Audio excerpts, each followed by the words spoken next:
Hello guys. I hope सबने enjoy किया होगा फेस्टिवल्स में यार। और हमारी 3 क्लासेस हो चुकी हैं, आज फोर्थ क्लास है। और आई थिंक लास्ट क्लास में हमने पढ़ा था about non static matter. Yes. तो आज हम थोड़ा सा आगे बढ़ेंगे। आज फोर्थ क्लास है अपनी। तो आज मैं आपको पढ़ाऊंगा मेथड ओवरलोडिंग के बारे में। एक अच्छा कॉन्सेप्ट है यार। जैसे हमने मैटर्स बनाए थे, है ना। तो मैटर बना के उसके अंदर हम सारी चीज़ हम कॉल करा रहे थे, वो बहुत बेसिक था। तो सेम वैसे ही है, अभी मैं आगे लेके चल रहा हूँ, उसके बाद हम थोड़ा सा एडवांस में जाएंगे उसके बाद चीज़ों को लेके। ठीक है, स्टार्ट करते हैं यहाँ से हम लोग। जो भी टॉपिक है उसका नाम क्या है? Matter overloading. ठीक है, ओवरलोड करना क्या होता है, किसको पता है? पहले लिख लेता हूँ मैं।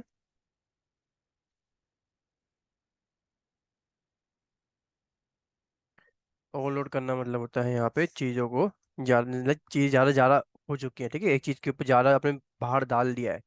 ठीक है, उसे कहते हैं ओवरलोड। तो यहाँ पे क्या हो रहा है मैथड के अंदर? मैथड में क्या होता है ना यार, कि हम लोग मैथड्स बनाते हैं बहुत सारे, और ना सेम नाम के मैथड बनाते हैं। ठीक है। बस उसमें आर्ग्यूमेंट्स हम लोग जो होंगे, पैरेंथेसिस के आर्ग्यूमेंट होंगे, वो हम डिफरेंट डिफरेंट देंगे। कैसे, मतलब किस तरह से होगा, तो समझते हैं यहाँ पे चीज़ों को। एग्जाम्पल लेके चलता हूँ आपके सामने में। जैसे मैं एक मैथड बना रहा हूँ, static void test start and close. कुछ प्रिंट कराना हो तो यहाँ पे डाल देना। ठीक है। एक और मैथड बना रहा हूँ सेम नेम से, जो इसको नॉन स्टैटिक बनाऊंगा। तो वॉइड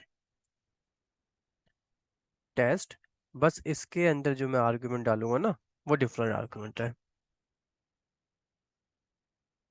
ठीक है। तो यहाँ पे क्या हो रहा है बेसिकली, अगर आप देखोगे तो ये एक मैंने बनाया है मेथड टेस्ट, ये भी मैंने बनाया है मेथड टेस्ट। ठीक है। बट इसके अंदर कोई आर्गुमेंट नहीं है। तो अगर इसके अंदर कोई आर्गुमेंट नहीं है, तो क्या बोलते हैं इसको हम लोग? इसे हम बोलते हैं नॉन पैरामीटराइज या विदाउट आर्गुमेंट। यहाँ पे मैंने आर्गुमेंट डाला हुआ है, तो ये पैरामीटराइज है विद आर्गुमेंट। ठीक है। ऐसे ही को बना रहा हूँ विद सेम नेम।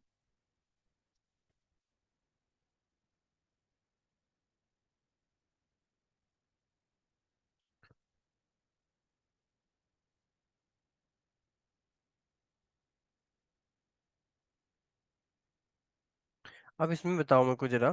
जैसे हमने चीज़ें बनाई है, ठीक है, ये भी टेस्ट है, ये भी टेस्ट है, ये भी टेस्ट है, जो मैटर मैंने बनाया है। इसमें आर्गुमेंट कुछ नहीं, इसमें आर्गुमेंट इंट ए है, इसमें भी आर्गुमेंट इंट ए है। ठीक है। तो ये क्या मैटर ओवरलोडिंग में आएगा?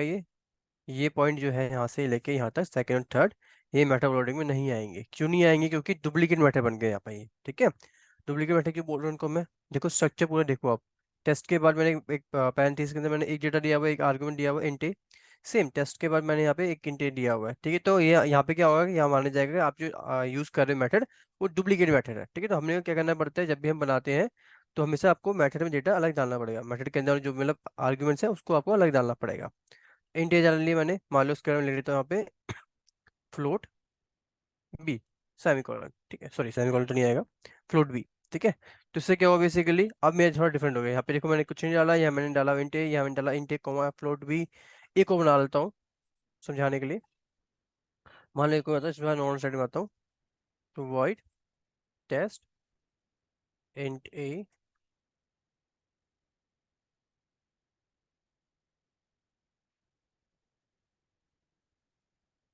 एक सेकेंड।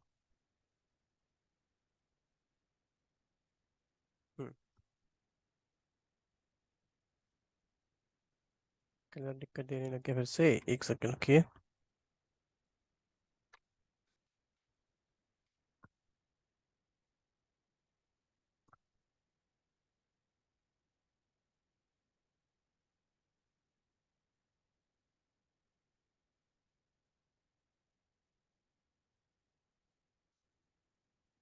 ओके, पेन चेक करना पड़ेगा।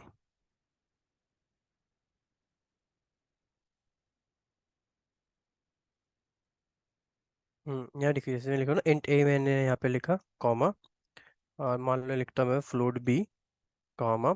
इसके बाद फिर मैं डाल लेता हूँ इसमें इंटे फ्लोट भी कैर सी। ठीक है। इस तरह से जो डेटा मैं डाल रहा हूँ, start and close S O P something something semicolon. तो यहाँ देखो जरा, जैसे यहाँ पे टेस्ट था, यहाँ पे यहाँ कुछ आर्गुमेंट नहीं था, तो विदाउट आर्गुमेंट वाला है। यहाँ मैंने एक आर्गुमेंट डाला हुआ है, यहाँ मैंने दो आर्गुमेंट डाले हुए हैं, यहाँ मैंने अलग अलग आर्गुमेंट डाले हुए हैं। ठीक है। तो इस तरह से हम क्या करते हैं, मेथड्स बनाते हैं। इसे बोलते हैं अपन लोग मेथड ओवरलोडिंग। ये सेम नाम के हम लोग मेथड बनाते हुए जा रहे हैं। बस जो पैरेंथेसिस पैरेंथेसिस मतलब ब्रैकेट जैसे ये बना हुआ है। ठीक है। पैरेंथेसिस के अंदर हम लोग आर्ग्यूमेंट डिफरेंट डिफरेंट देंगे, और क्या कहते हैं इसको, फिर इसके बजाय हम उसको कॉल कराएंगे। और जो मेथड ओवरलोडिंग है बेसिकली दोनों चीज को सपोर्ट करता है। किस चीज को सपोर्ट करता है वो, स्टैटिक मेथड को सपोर्ट करता है और नॉन स्टैटिक मेथड्स को भी वो सपोर्ट करता है यहाँ पे, ठीक है। तो कैसे कॉल कराएंगे मेथड ओवरलोडिंग को, चलो करके देखते हैं। एक बार ड्राइंग को कंप्लीट करता हूँ मैं। Clear all drawing.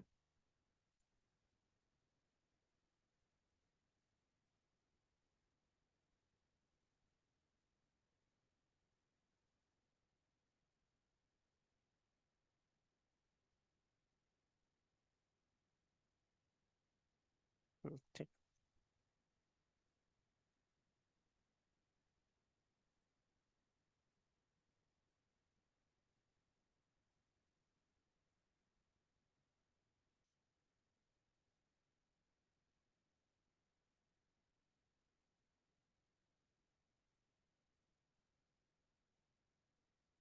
लॉन्च।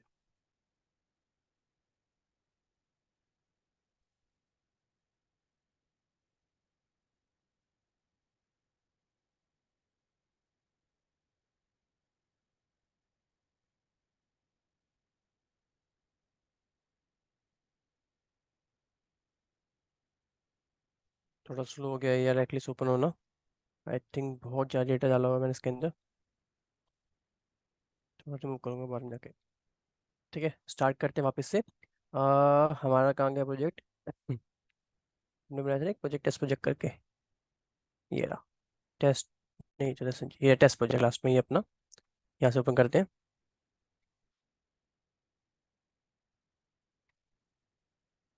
यहाँ पे बनाते हैं हम लोग मेटा अपलोडिंग के लिए एक न्यू क्लास बनाएंगे।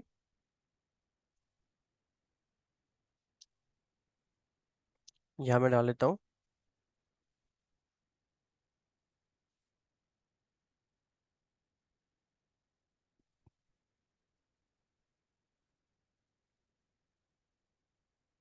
क्लास का नाम, मैंने बनाया मेटा अपलोडिंग टेस्ट। पेज भी हमें चाहिए क्योंकि हमें कॉल भी कराना डेटा।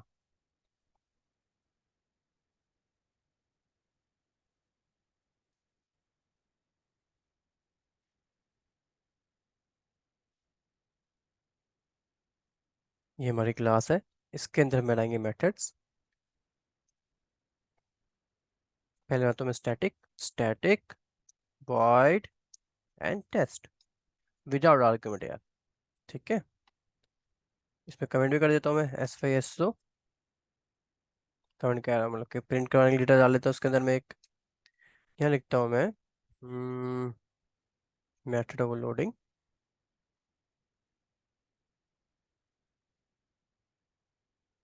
Without parameter. ठीक है। हम्म, इसका फिर आगे बढ़ते हैं, एक और तो static, static void test. Error दिखाएगा अपने को, क्यों दिखाएगा, क्योंकि डुप्लीकेट हो गया इस बार वो, देखो आयरन डुप्लीकेट मेथड टेस्ट। तो चेंज करते हैं थोड़ा सा। यहाँ डालता हूँ मैं इंट ए। ठीक है, इंट ए वगैरह क्या है, इंट हो गया, बाइट हो गया, शॉर्ट हो गया, लॉन्ग हो गया, फ्लोट हो गया, डबल हो गया, कैर हो गया, बुलियन हो गया। ये सारी चीजें अपने खिलाती है डेटा टाइप। ठीक है, इसे हम रिटर्न टाइप भी बोलते हैं, डेटा टाइप भी बोलते हैं। इसके बारे में डिटेल में हम आगे सीखेंगे। अभी के लिए मांगी चलो इंट क्या है, इंटीजर वाली वैल्यू को एक्सेप्ट करेगा अपने पास। ठीक है, तो अभी चलते हैं यहाँ पे हम लोग S Y S O charting close. यहाँ लिखता हूँ मैं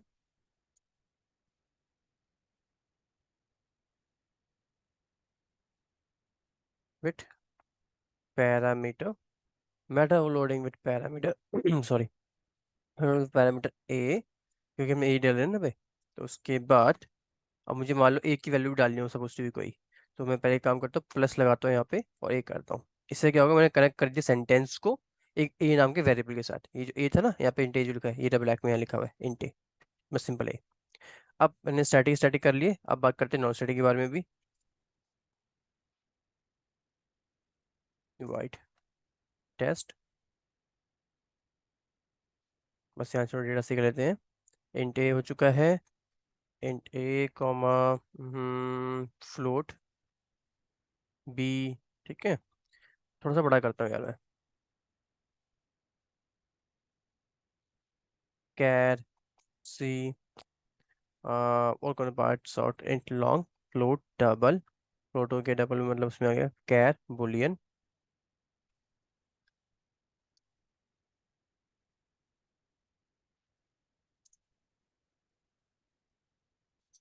ठीक है, एक last operator alto secondary, fortunately for double char boolean. एक चाहिए मान लो कि स्ट्रिंग, स्ट्रिंग में डाल लेता हूँ मैं E। ठीक है, इनफ है इतना।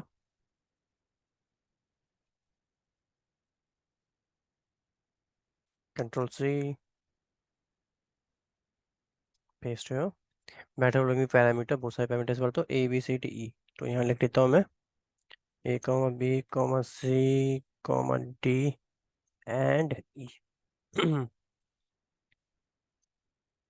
अब यहाँ बनाना है, मेन चीज़ यहाँ पर है, जैसे हमने ए किया ना, बस ए के बाद मुझे अब बी को, सी को, डी को, ई को कनेक्ट करना पड़ेगा आपस में। तो सिंपल प्लस प्लस लगा के कनेक्ट करेंगे हम लोग इसको। ए प्लस बी, और इसके बाद फिर से प्लस। ठीक है, और मैं चाहता हूँ ना यार ए प्लस बी के बीच में ना मुझे कोई स्पेस मिल जाए, क्योंकि मान लो मैंने ए प्लस बी तो लगा दिया, बट अगर मैं ऐसे कनेक्ट कर दूंगा तो चिपक जाएंगी वैल्यूज जब मैं डालूंगा उसके अंदर। तो बीच में स्पेस भी दिखना चाहिए, तो कैसे दिखेगा स्पेस, बस यहाँ पे लगा दो इन्वर्टेड कोमा। ठीक है, इस तरह से। अब ऐसे हम लेके चलेंगे सारी चीज़ों को। ए प्लस बी प्लस, अगेन एक प्लस को डाल लेते हैं।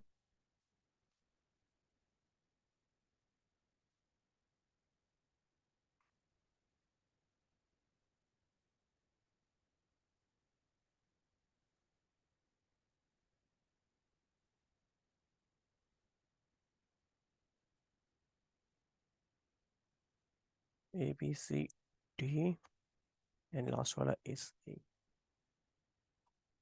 Done, save it.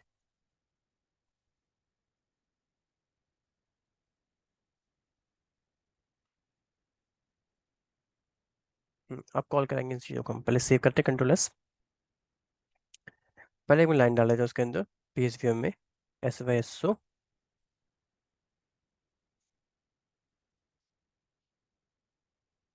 Output of method overloading is given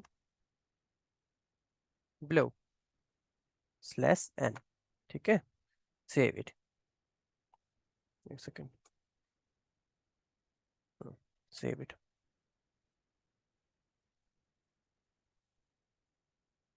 ये लाइन तो आ गई, चलो ग्रेट। अब हमें कॉल करना डेटा, तो स्टैटिकली डायरेक्टली जाते हैं हम लोग। कौन कौन से स्टैटिक थे अपने पास, स्टैटिक टेस्ट था अपने पास ये, जिसमें तो कोई आर्गुमेंट नहीं है, तो सिंपल ऐसे रखेंगे इसको। कंट्रोल C,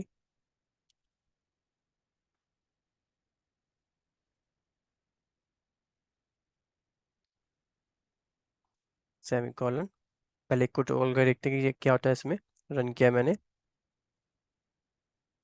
तो आ देखो यहाँ पे आ रहा है। ठीक है, मेथड ओवरलोडिंग विदाउट पैरामीटर, जिसमें पैरामीटर नहीं डलता फर्स्ट वाले में। सेकंड वाला इंट ए के लिए है, कोई नहीं, इसको भी करते हैं। सेमी कॉलन इंट ए, यानी कि ए की वैल्यू डाल दो इंटीजर में, तो मैं डालता हूँ इस बार 100। ठीक है, जैसे मैं 100 पास करूंगा उससे क्या होगा, मतलब 100 मैंने जिससे यहाँ पे डाला उससे क्या होगा, डेटा जाएगा टेस्ट में चेक करने के लिए। ये रहा, इसके अंदर एक ही आर्गुमेंट था, तो इसमें यार क्या आर्गुमेंट ऐसा 100 गया इंटीजर की वैल्यू में, ये लाइन प्रिंट करवाएगा साथ में। ए की जो मैंने प्लस ए किया है ना, तो ए की वैल्यू 100 करके हमें लिख के भी दे देगा। चेक करते हैं। Method of loading with parameter A 100 आ रहा है इजीली अपने पास। ठीक है, सेकंड तो चीज़ भी हो गई अपने से। फर्स्ट हो गया, सेकंड हो गया, थर्ड है नॉन स्टैटिक। ठीक है यार, तो नॉन स्टैटिक के लिए क्या करते हैं अपन लोग, हमेशा में ऑब्जेक्ट बनाना पड़ता है। तो यहाँ पे भी ऑब्जेक्ट बनाते हैं। Control C,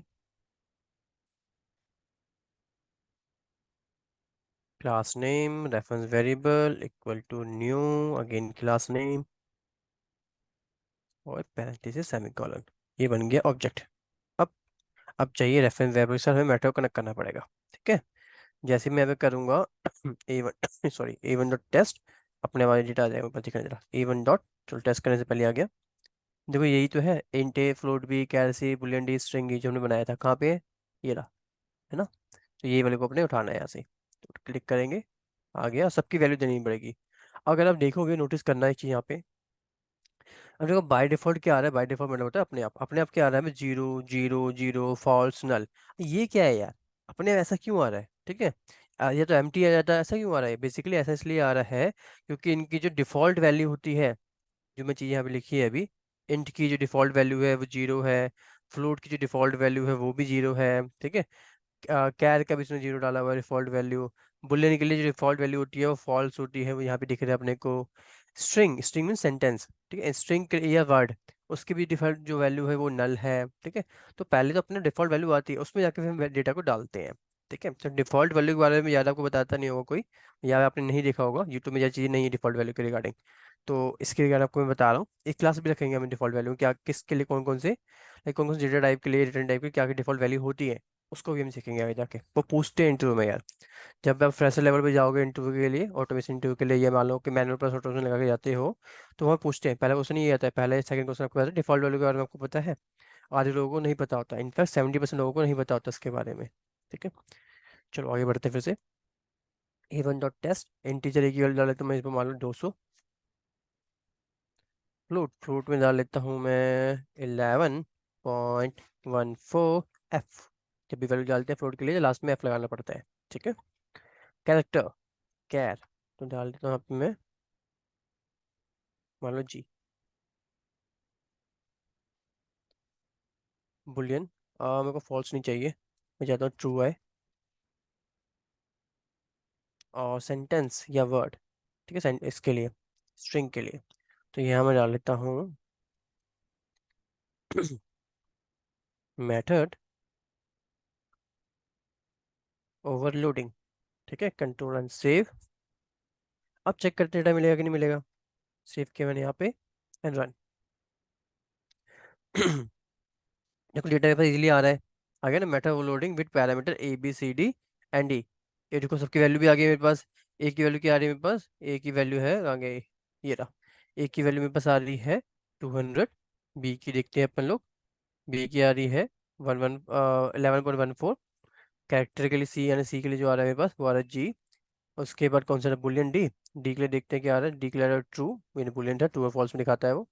and string, string यानी सेंटेंस या वर्ड, तो मैंने इससे मान लो कि एक तरीके से वर्ड ही डाला मैंने यहाँ पे, मैटर ओवरलोडिंग, ठीक है, वो पेपर तो आ रहा है इजीली। तो हम यहाँ से क्या देख पा रहे हैं कि जो हमारा मैटर ओवरलोडिंग है उसमें हमें क्या करना पड़ता है, सॉरी, मेटा लोडिंग क्या करना पड़ता है अपने को, उसमें हमें different different like same new के मेथड बनाने पड़ते हैं पर डिफरेंट मेथड बनाने पड़ते हैं, ठीक है। आर्ग्यूमेंट हमेशा हमें डिफरेंट रखना पड़ता है पैरेंथेसिस के अंदर। इन ब्रैकेट्स को क्या बोलते हैं अपन लोग, इन ब्रैकेट्स को बोलते हैं पैरेंथेसिस। तो इन ब्रैकेट्स के अंदर जो वैल्यू हम रखेंगे डिफरेंट डिफरेंट वैल्यूज रखेंगे, सेम नहीं रखना, सेम रखते क्या हो जाएगा वहाँ पे वो डुप्लीकेट में कंसिडर हो जाएगा, और अपने को एक रेड लाइन में एरर दिखाने लग जाएगा, जिसे हम बोलते हैं कंपाइल टाइम एरर, ठीक है। अगर रेड लाइन में कोई एरर दिखा रहा है उसे क्या बोलेंगे अपन लोग, कंपाइल टाइम एरर। एग्जाम्पल करके दिखा रहा हूँ फिर से मैं, देखो ये इंट ए है, ठीक है, इसको भी मैं इंट ए ही लिख रहा हूँ, ठीक है। देखो रेड रेड लाइन में आ गया ना ये, जैसे ही रेड लाइन में आ गया इसे बोलते हैं अपन लोग कंपाइल टाइम एरर। तो जब भी अगर ऐसे कंपाइल टाइम एरर आएगा ना, एकदम से प्रोग्राम को रन मत करना यार, मैं ऐसा बता रहा हूँ, कभी भी ऐसे प्रोग्राम को रन मत करना। इसलिए बोल रहा हूँ क्योंकि अगर आपने ऐसे एरर आपकी एरर बन गई, लाइक एरर भी आया और फिर आप रन कर रहे हो तो जब रियल टाइम इंटरव्यू में जाओगे ना, और वहाँ इंटरव्यू ने आपसे करवाया कोड आपने और आपने सेम ऐसे ही कर दिया, एरर आया और आपने रन कर दिया, तो वहीं पे इंटरव्यू खत्म है आपका। वो नहीं लेगा, आपको समझ में आ जाएगा भाई बंदे को बेसिक भी क्लियर नहीं है, तो ऐसे बंदे को क्यों रखना है हमें, ठीक है। तो सारी चीज़ें स्टेप बाय स्टेप लेके चलो, इजीली लेके चलो, आराम से होता जाएगा। तो आज भी अभी वाली क्लास में क्या कवर किया हमने, अभी वाली क्लास में कवर किया हमने मेथड ओवरलोडिंग को, जो कि क्या सपोर्ट करता है, स्टैटिक और नॉन स्टैटिक दोनों मेथड को सपोर्ट करता है। ये यूज करता है सेम मेथड, ठीक है, सभी मेथड्स के नेम में बस पैरेंथेसिस में जो डेटा होगा वो डिफरेंट डिफरेंट होना चाहिए, ठीक है। तो ये मेथड ओवरलोडिंग था। इसके बाद हम आगे बढ़ेंगे जिसमें हम समझेंगे लाइक कि byte, short, int, long, float, double, char, boolean जो है अपने पास है, जिसे बोलते हैं डेटा टाइप, रिटर्न टाइप, ये कितने रेंज तक की वैल्यू को एक्सेप्ट कर सकता है, ठीक है। एक कॉन्सेप्ट और आएगा आगे जाके जिसे बोलेंगे कंस्ट्रक्टर और कंस्ट्रक्टर ओवरलोडिंग। जैसे मेटा ओवरलोडिंग सीखा ना हमने, सेम वैसे कंस्ट्रक्टर ओवरलोडिंग भी है यार, ठीक है, सिंपल स्टेप्स है। तो उसे करते हैं हम लोग नेक्स्ट स्टेप में, नेक्स्ट क्लास में। चलो, bye bye, have a nice day.